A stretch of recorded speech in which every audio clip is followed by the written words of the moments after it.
Welcome to the Deep Dive. This is where we sift through some really valuable sources to pull out the best insights, the most useful stuff, just for you. Today, we're getting into something I think a lot of us feel, why you feel stuck, and how to break free. We're mostly looking at Chandan Bera's guide, The 4 Pillars of Freedom. It's pretty powerful.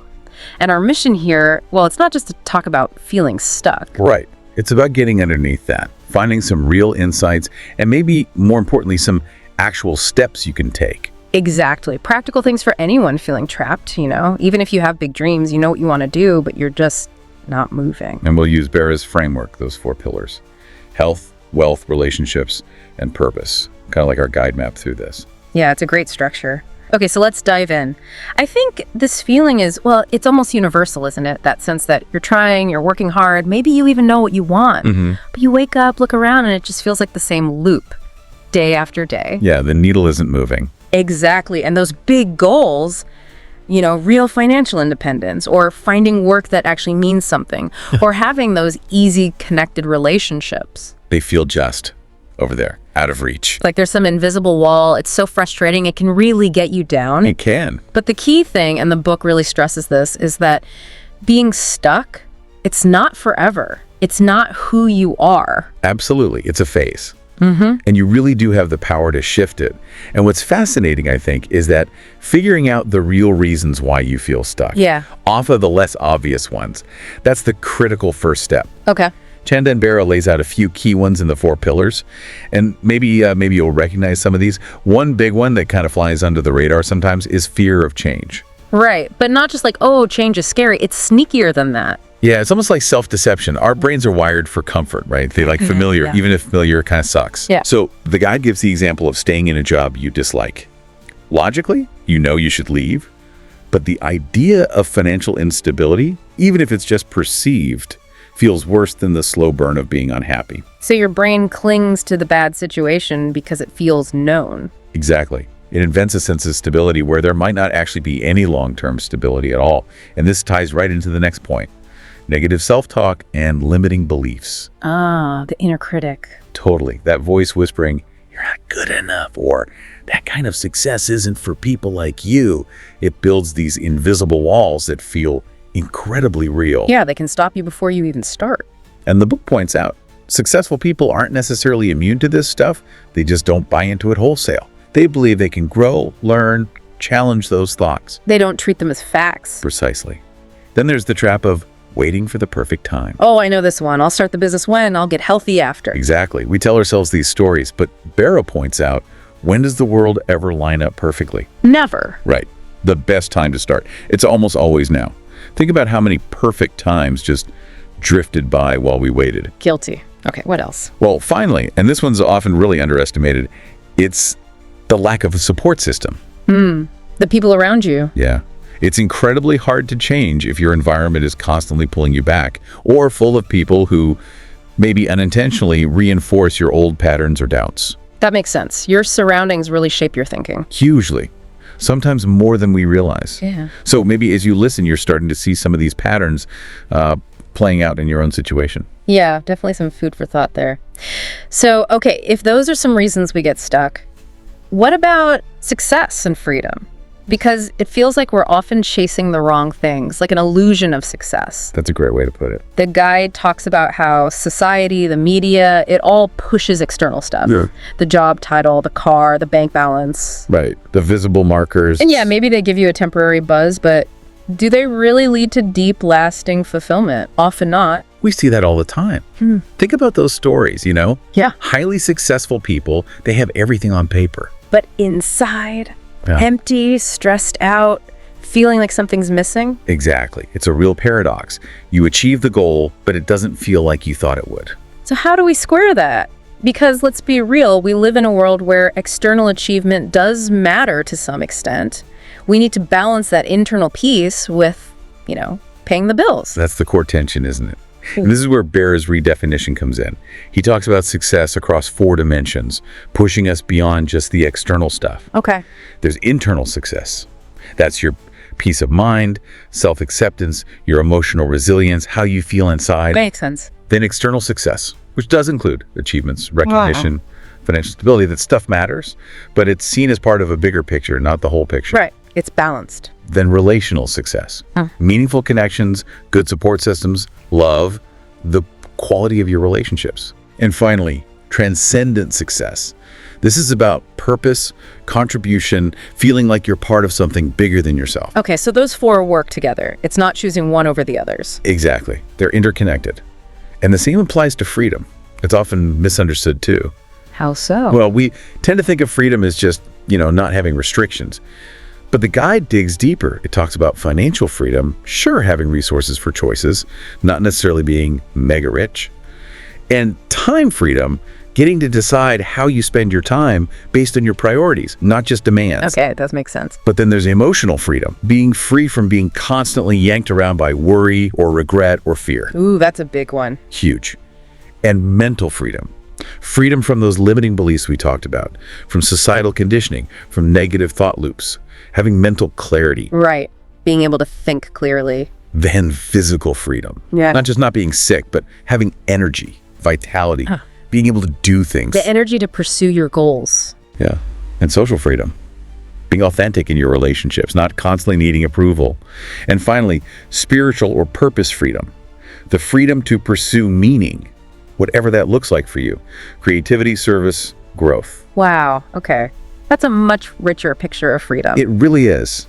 And it leads to this interesting idea, kind of like that Paulo Coelho quote. Which one? Freedom is not the absence of commitments, but the ability to choose and commit myself to what is best for me. Ah, right. So freedom comes through chosen discipline, in a way. Exactly. The guide uses the example of an athlete. The disciplined athlete who commits to practice actually has more physical freedom, more skill, more capability than someone who never exercises. That's a great illustration. Discipline creates freedom, paradoxically. It does.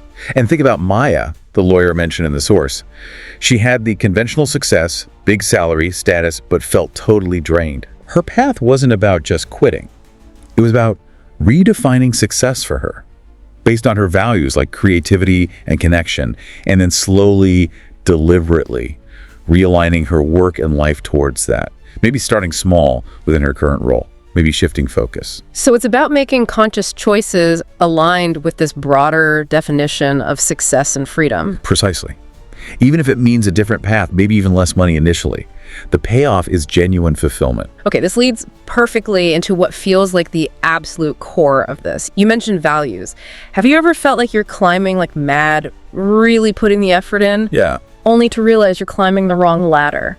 That it's leaning against the wrong wall entirely? Absolutely. That's a powerful image. Because the guide really emphasizes this. Self-discovery is maybe the most important piece for breaking free, really knowing yourself. Yes. Not just what you like or dislike on the surface, but what truly drives you, what your core values are, separate from what everyone else expects. And this is so critical right now. The source talks about a self-discovery crisis. The crisis, why? Well, think about it. We're constantly bombarded with images of other people's lives, usually the highlight reels, right? Social media, yeah. Plus, endless choices. Societal pressure to be a certain way, achieve certain things. It creates this massive confusion about who we actually are. It's like identity overload. I can see that. It drowns out your own inner voice. Completely. And the consequences are pretty serious. Difficulty making decisions that feel right, being easily swayed by others, feeling empty even when you hit external goals. Relationships suffer because they're not authentic. You just waste so much energy chasing things that aren't aligned with you. That sounds exhausting and familiar, honestly. It is, and it happens even to people who are otherwise really smart and capable. So to counter this, the book suggests focusing on 3 aspects of self-discovery. First is self-awareness. Okay. Knowing yourself. Right, understanding your core values, and there's a great value discovery exercise in the book to help with that. It asks questions that really make you think about what matters most, sometimes revealing surprising answers. Like uncovering hidden priorities. Exactly. And also understanding your natural strengths, your personality type, just getting clear on the raw materials. Okay, so awareness first. Then what? Second is self-acceptance. This means embracing all of you, not just the good bits. Uh-oh. Shadow aspects. Yeah, the parts we don't like to admit to, maybe procrastination, insecurity, whatever it is. The book suggests things like a self-compassion letter exercise to help with this. Treating yourself with kindness, basically. Instead of beating yourself up. Okay, awareness, acceptance. And third is self-alignment. This is where the rubber meets the road. It's about actively designing your life, your work, your relationships, your environment, so that it actually reflects who you discovered you are. So it's about making your outer world match your inner world. Perfectly put. And this leads to a really important question for you listening right now. Are your daily actions, your job, your relationships, are they aligned with who you truly are? Or are they aligned with who you think you should be? Wow. That's a heavy question, but a necessary one. Okay, so let's say you do this work. You start getting clear on who you are, what you value. How do you actually translate that into change, into action? Great question. Because insight without action doesn't change much. Right. This is where the guide offers a really practical tool, the 4 Life Pillars audit. The audit. Okay, tell me about that. Sounds a bit intimidating. Yeah, the word audit can sound that way. Yeah. But the book stresses it's absolutely not about judging yourself or comparing yourself to others. Okay, good. Its only purpose is clarity, crystal clarity, helping you see honestly where you stand right now in those 4 key areas: health, wealth, relationships, and purpose. So it's like taking an inventory. Exactly. And the guide explains why looking at all 4 together is so powerful. Why is that? Why not just focus on the one that feels weakest? Well, firstly, it reveals interdependencies. You start to see how things are connected. Like maybe your lack of energy, your health pillar, is directly impacting your ability to earn more, your wealth pillar. Or financial stress is hurting your relationships. Precisely. Everything affects everything else. Secondly, it prevents tunnel vision. Ah, right. We talked about that. Focusing only on career, for instance. Yeah. It's so easy to do that. You pour everything into work, but your health declines, your relationships wither. This audit forces a holistic view. Makes sense. It keeps things balanced. And that leads to the third point. It helps you create a balanced vision for your life. Real, sustainable success and freedom, as the book defines them, aren't about maxing out one pillar.